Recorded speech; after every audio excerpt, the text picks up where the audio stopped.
Hello student, इस question में हमसे पूछा है body of man 100 kg travel 10 metre before coming to rest if mu is equal to 0.4 work done against friction is happening on the horizontal surface. Work done हमें निकालना है। मान लेता हूं कि एक ब्लॉक है जिसका मास है 100 kg।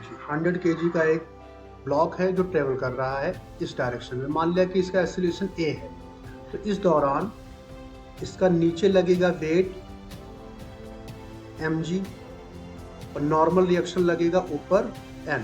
अगर ये राइट साइड में ट्रेवल कर रहा है तो इस पर लगने वाला जो फ्रिक्शन होगा वो हो जाएगा लेफ्ट साइड में, और वो होगा F is equal to friction force के बराबर। अच्छा, F इक्वल टू क्या होता है? मास इंटू एक्सीलरेशन, और फ्रिक्शन फोर्स होता है म्यू इंटू एन।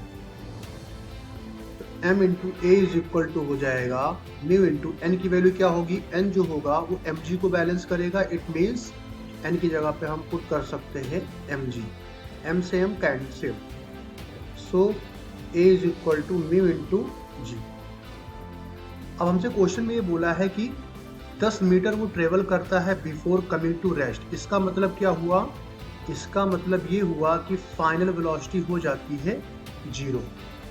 अच्छा, मोशन का थर्ड इक्वेशन क्या कहता है कि B square equal to U square plus 2as होता है। फाइनल वेलोसिटी अगर 0 हो जाता है तो इसको 0 कर दो।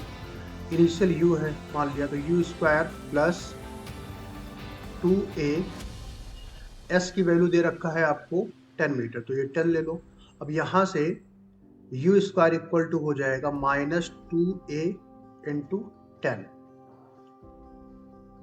यू स्क्वायर यहाँ से मिल जाएगा -2 इंटू 10, और a की वैल्यू हो जाएगा mu into ji.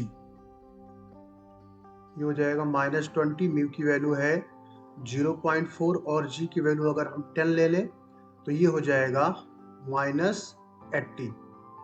You square equal to हो जाएगा -80। माइनस क्या दिखा रहा है कि उसमें रिटार्डेशन है, यानी कि एक सर्टेन पीरियड के बाद क्या हो जाएगा, वो कहीं पे जाके रुक जाएगा। अब अगर हम वर्क एनर्जी थ्योरम अप्लाई करें तो हमें पता है कि work done by all forces जो होता है वो चेंज इन काइनेटिक एनर्जी के बराबर होता है। चेंज इन काइनेटिक एनर्जी का मतलब फाइनल में कितना काइनेटिक एनर्जी था और इनिशियल में कितना था, दोनों का डिफरेंस। अच्छा, फाइनल में स्टॉप हो जाता है, इसका मतलब ये हो जाएगा 0 -12 m u स्क्वायर। यही होगा वर्क डन के बराबर।